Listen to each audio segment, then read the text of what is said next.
The Honourable Peter Dunn.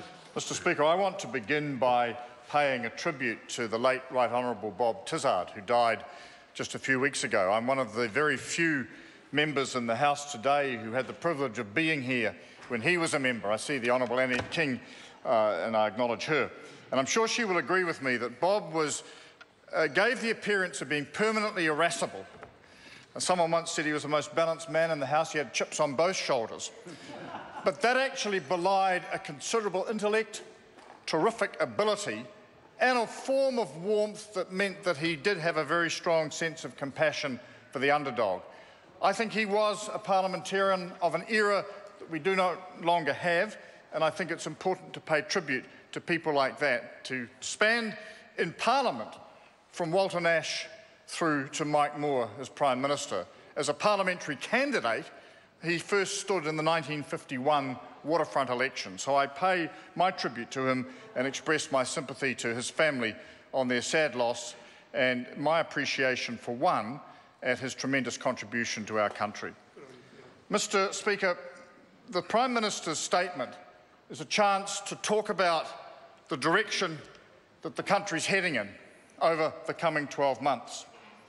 And it's very difficult to do that without reflecting upon the immediate past, the last few days, the events at Waitangi. And I want to say this. I believe that commemorating the events that happened on the 6th of February 1840 are extremely important and are foundational to understanding this country's past and contributing to its future.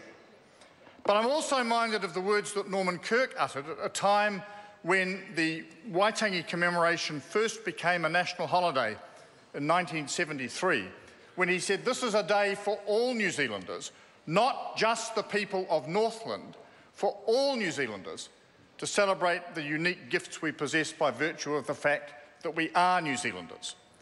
And it seems to me, Mr Speaker, that in the controversies that have surrounded the day almost interminably in recent years, that phrase has been forgotten. Waitangi Day is for all New Zealanders. It's not for the hotheads, it's not for the activists, it's not for the protesters. It's for all New Zealanders to celebrate what it means to be a New Zealander.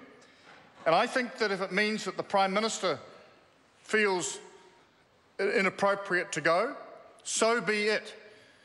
But I think then we need to look afresh at the nature of what goes on at Waitangi on Waitangi Day and the day beforehand. I, for one, do not accept the proposition that the best way to celebrate a national day is to protest. I do not believe in sweeping things under the carpet, but I think that the idea that our national day is somehow less about celebrating who we are and more about protesting our differences has gone too far. And every year we have this debate, and every year nothing happens. And it may well therefore be time for the senior leadership in this House across the parties to get together and try and nut out a pathway forward that prevents us being back here next year, the year after, and years to come, saying, if only we had a national day that wasn't marred by what went on this most recent occasion. And in that respect, I acknowledge Mr Joyce. I thought he handled a very unusual situation with considerable calm and pride. And I guess we'll wait and see whether John Oliver and co follow what he had to say. But I do think, Mr Speaker, that the risk to New Zealand of not getting this right is that the sense of national cohesion that we all like to feel will be diminished. It may well be that the outcome is to have two effective national days. A day we celebrate the commemoration of the signing of the treaty, and a day we set aside to be our national day. And it may well be that an event around Matariki or some other significant occasion in the year, I for one would scrap Queen's birthday and turn that into a national day for New Zealand. But I think that continuing as we are simply gets us into a position where more and more people each year will feel alienated, left out, and simply want to get on with what comes next. And I hope, Mr Speaker, that there can be some constructive progress before we face this situation 12 months from now. Mr Speaker, I want to talk this afternoon about a very important aspect of the government's program, which sits under my portfolio of responsibilities. I think one of the big changes that this government has made for the better has been the investment approach to the provision of public services.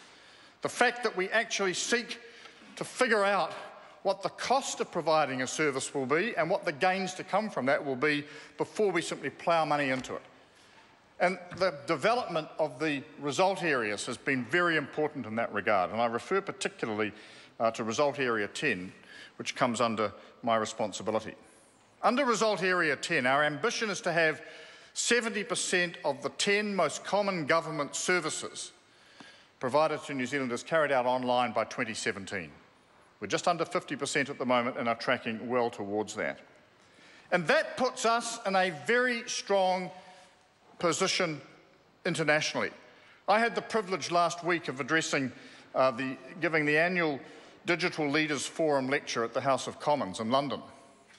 And it was very interesting to see the high regard in which New Zealand is held for the progress that we've made in terms of the delivery of government services in a way that is much more convenient to people. Most of us live our lives these days governed by these things.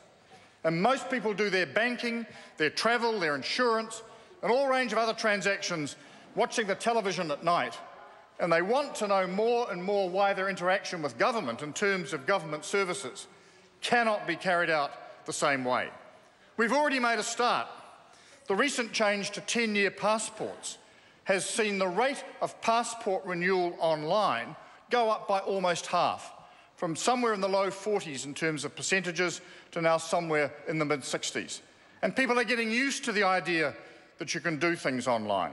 We have a very high rate, as it is already, of tax returns being filed online.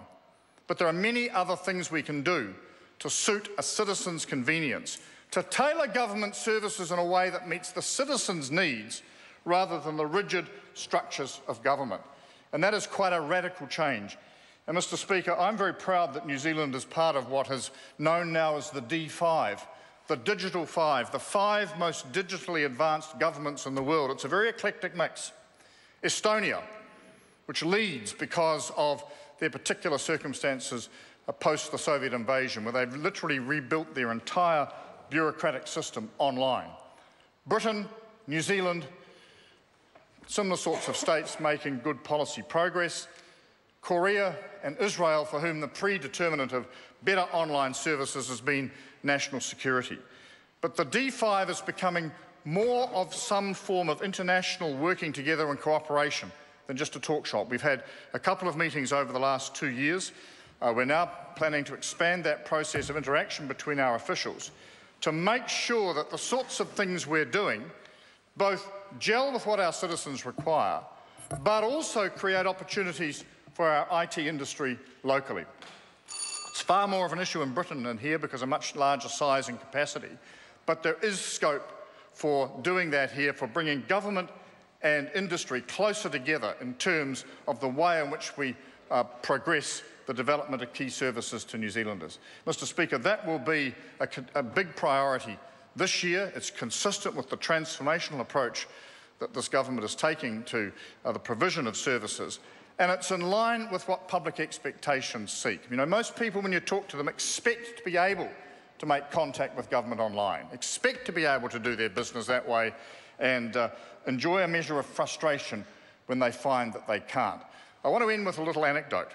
When I was the Minister of Revenue, one day the geeks in the department came to me on a Friday afternoon and said, we've just developed this little app that shows you your student loan balance online. It was about 3 o'clock on a Friday afternoon. We've just launched it.